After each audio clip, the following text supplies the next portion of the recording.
오늘 말씀은 예레미야 34장의 말씀입니다. 우리가 지금 읽은 34장, 예레미야 34장의 분위기는 어제까지의 말씀하고는 또 분위기가 사뭇 달라요. 예레미야가 이스라엘이 바벨론에 의한 심판을 예고하다가 30장부터 33장까지는 그럼에도 불구하고 하나님께서는 이스라엘을 구원하신다, 새 언약을 예언했습니다. 선포했어요. 그런데 오늘 34장에서는 다시금 지금 심판을 선언하고 있어요. 그러면서 이게 하나님의 여호와의 뜻이다라고 전합니다. 1절 말씀을 보면 바벨론의 느부갓네살 왕이 군대를 이끌고 와서 지금 예루살렘과 그 모든 성읍을 친 상황입니다. 이미 침공을 하고 있는 상황이에요. 이 같은 상황에서 하나님께서 예레미야에게 말씀하셔요. 그리고 유다의 시드기야 왕을 찾아가서 구체적인 당신이 전하는 심판을 예고하십니다. 먼저는 온 성이 바벨론에 의해서 불타게 될 유다의 운명을 예고하시고요. 이와 함께 사실 유다를 이끌고 있는 지금 사람은 왕이잖아요. 시드기야 왕에게 이것을 전하고 있는데 마지막 그 왕의 운명까지도 얘기하고 계셔요. 여기 시드기야 왕을 향한 심판 선언을 통해서요, 우리를 향한 하나님의 마음을 알 수 있는데 첫 번째 말씀입니다. 하나님은 우리에게 끝까지 기회를 주셔요. 끝까지. 시드기야 왕을 향한 심판 속에 사실은 하나님의 배려와 사랑이 있어요. 오늘 4절과 5절의 말씀을 보면 이렇습니다. 그러나 유다의 시드기야 왕이여 여호와의 말씀을 들으라. 예레미야가 지금 전하고 있죠. 여호와께서 내게 대하여 이와 같이 말씀하시니라. 다음부터 같이 한번 읽어볼까요? 내가 같이 읽죠. 내가 칼에 죽지 아니하고 평안히 죽을 것이며 사람이 너보다 먼저 있은 내 조상들 그 선왕들에게 분향하던 것 같이 내게 분향하며 너를 위하여 애통하기를 슬프다 주여 하리니 이는 내가 말하였음이라 여호와의 말씀이니라. 사실 하나님은 나라가 빼앗기는 심판의 상황 속에서도요, 상대적으로 지금 시드기야에게 평안한 죽음을 약속하셔요. 심판은 면할 수는 없어요. 지금 상황은 지금 이 가운데 최선이죠. 전쟁의 화를 면할 수는 없지만 전쟁의 칼에 죽임을 당하지는 않을 거다라고 얘기해요. 백성들은 왕의 죽음을 슬퍼할 거고 그들에게 기억되는 왕이 될 것이다. 위기에 처한 나라의 왕은 사실 비참한 죽음을 면하지 못합니다. 예레미야에서도요, 우리 요시야 왕의 아들 여호야김 때 그의 죽음을 굉장히 비참하게 얘기했어요. 백성들이 통곡하지 않을 거야. 그리고 그의 죽음조차도 예루살렘 성 밖에 던져지고 새와 짐승의 먹이가 될 거야. 이렇게 예고했는데 시드기야 왕에게는 이런 비참한 죽음을 얘기하지 않았어요. 존엄한 죽음을 얘기했죠. 화를 면할 수는 없지만 그럼에도 그 속에 배려하시는 하나님의 마음이 있어요.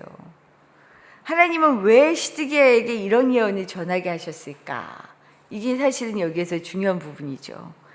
백성들을 이끌고 있는 왕에게 사실은 상황을 잘 인식시켜서 지금이라도 회개하고 돌이키기를 원하시기 때문입니다. 심판 왔으니까 끝 아니라는 거예요. 이 끝이 아니라는 것을 지금 보여주고 있어요. 죄로 인해 심판을 면할 수는 없지만 심판 중에도 회개를 기대하시며 백성들이 오직 주님을 기억하며 돌아오게 하시려고 하는 자기 백성을 향한 하나님의 사랑입니다. 우리는 심판을 끝으로 이해하잖아요. 심판이 다른 시작이라는 거예요. 늘 말씀드리지만 심판의 목적은 처벌에 있지 않습니다. 돌이킴 회개에 있어요. 이것을 끝까지 아시고 기회를 주고 계시는 거죠. 우리를 향한 심판을 보시며 제일 가슴 아픈 분은 우리 아버지 하나님이십니다.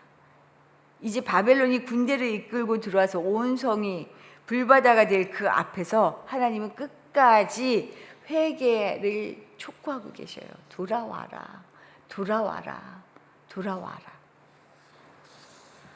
그래서인지 최악의 상황에서도 최선의 도우심을 지금 경험하고 있는 시드기야는요, 바벨론의 침공으로 예루살렘의 패망을 눈앞에 둔 이 상황에서 이제라도 하나님의 심판을 면할 방안을 마련합니다.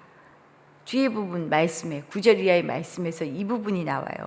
그런데 이 시드기야가 한 방안과 나중에 대처를 보면 알 수 있는 사실이 있어요. 뭐냐면 하나님은 우리에게 마지막까지 기회를 주시죠. 그런데 사람은 이 기회를 기회주의적으로 사용해요. 온전한 순종이 아니고 기회주의적인 순종을 한다는 겁니다. 시드기야 왕이 모든 백성들과 하나님 앞에서 계약을 맺어요. 노예를 해방시키겠다 하는 약속을 합니다. 9절 말씀이에요. 우리 9절 말씀 같이 한번 읽어볼까요? 9절입니다. 그 계약은 사람마다 각기 히브리 남녀노비를 놓아 자유롭게 하고 그의 동족 유다인을 종으로 삼지 못하게 한 것이라. 시드기야 왕이 새로운 방안으로 내놓은 게 동족을 노예 삼는 일을 금지하겠다, 해방시키겠다라는 거예요. 그런데 이 약속은요, 처음에는 지켜져요. 그러다가 지금 예루살렘의 상황이 좀 나아지니까 어떻게 하냐면 계약을 파기해버립니다. 11절의 말씀 제가 한번 읽어드릴게요. 후에 그들의 뜻이 변하여 자유를 주었던 노비를 끌어다가 복종시켜 다시 노비로 삼았더라. 시드기야와 유다의 고관들을 통해 우리의 모습을 보게 돼요. 하나님은 위태한 상황에서도 우리가 돌이킬 기회를 주시는 반면 우리는 우리에게 주시는 기회를 어떻게 해요? 기회주의적으로 사용해요. 위기일 때는 뭔가 지키고 새로워질 것처럼 해요. 그러다 상황이 바뀌면 다시 돌아가는 거예요. 다시. 하나님은 이미 7년마다 노예를 해방하라고 말씀하셨어요. 이스라엘은 애굽에서 영원한 노예로 살다가 해방돼서 참 자유, 구원을 누린 사람들이죠. 더 이상 같은 민족, 형제자매가 경제적인 어려움으로 인해서 영원히 종과 주인이 될 수 없다라는 것을 선언하신 거예요. 하나님은 이미 모든 정말 노예로 살 수밖에 없는 이스라엘 백성들을 모두 다 똑같이 자유, 참 자유로 이끌어 주셨거든요. 너희가 왜 있고 없고에 따라 노예를 삼고 그것을 영원히 종과 주인으로 계약을 삼느냐, 안 된다는 거였어요. 그래서 7년이면 어떻게 해요? 종이었다가도 다시 해방을 시켜주는 거예요. 어쩌면 그 기간 동안에, 종으로 있는 기간 동안에 어떻게 해요? 새롭게 도약할 수 있는 기회를 만들어주는 시간이 될 수도 있었던 거죠.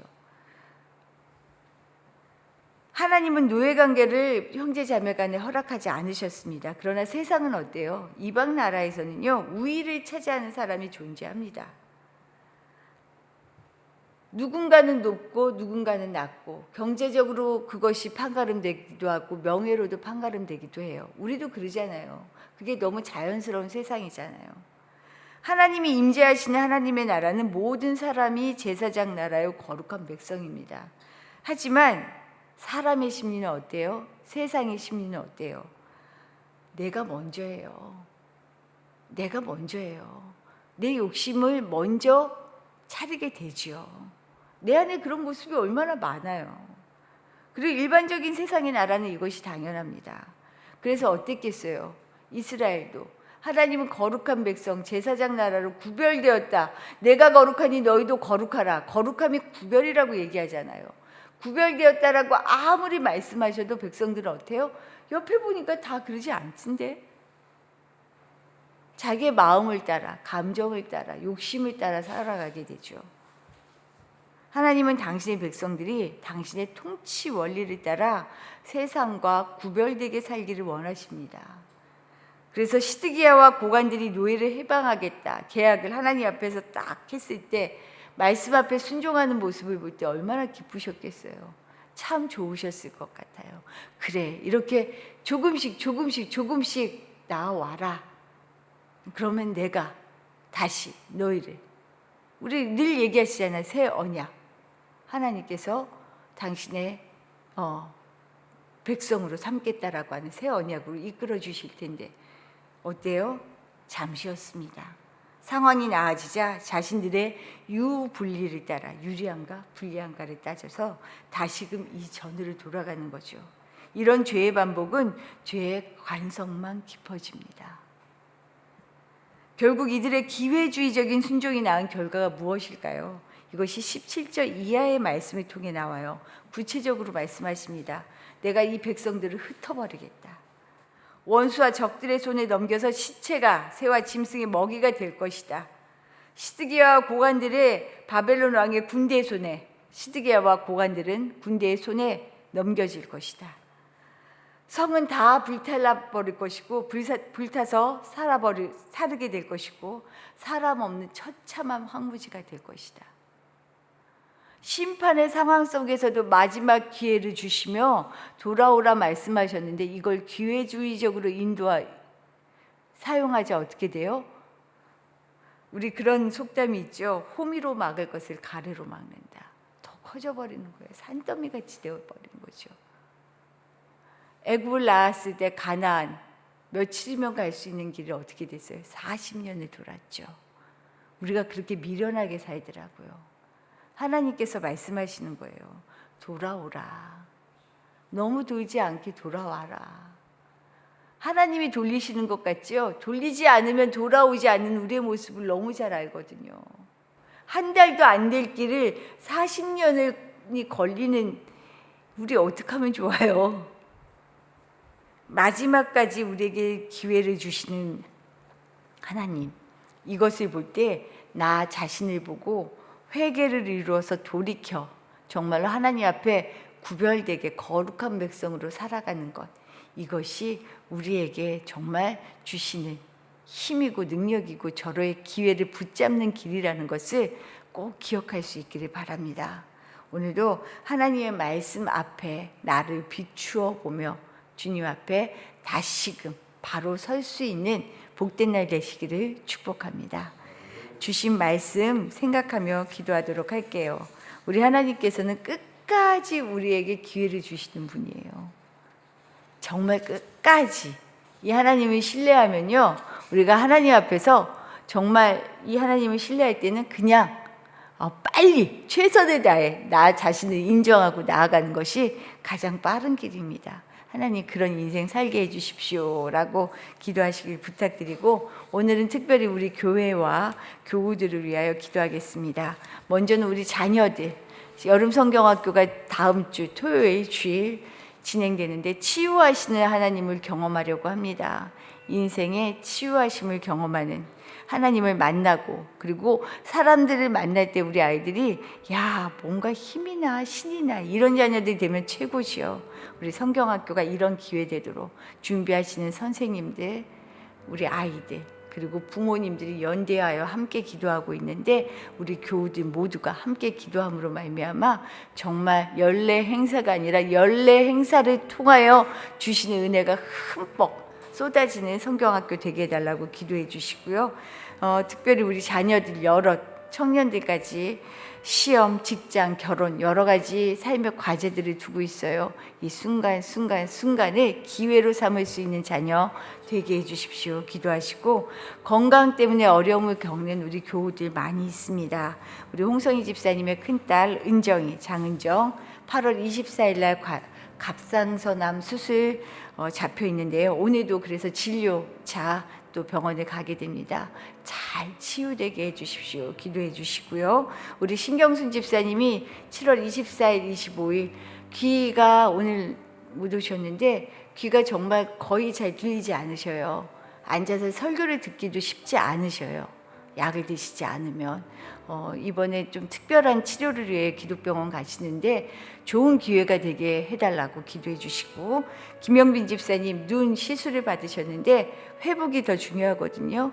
그 이후에 잘 끝까지 잘 회복하실 수 있도록 기도해 주시고, 우리 엄신양 권사님, 엄명 집사님, 어머님, 박남희 사모님 지금은 집에 와 계시는데 우리 하나님 마지막까지 우리 하나님의 여종으로 주님의 딸로 평안히 하나님 이 시간을 보내게 해주십시오. 기도해 주시기를 부탁드립니다.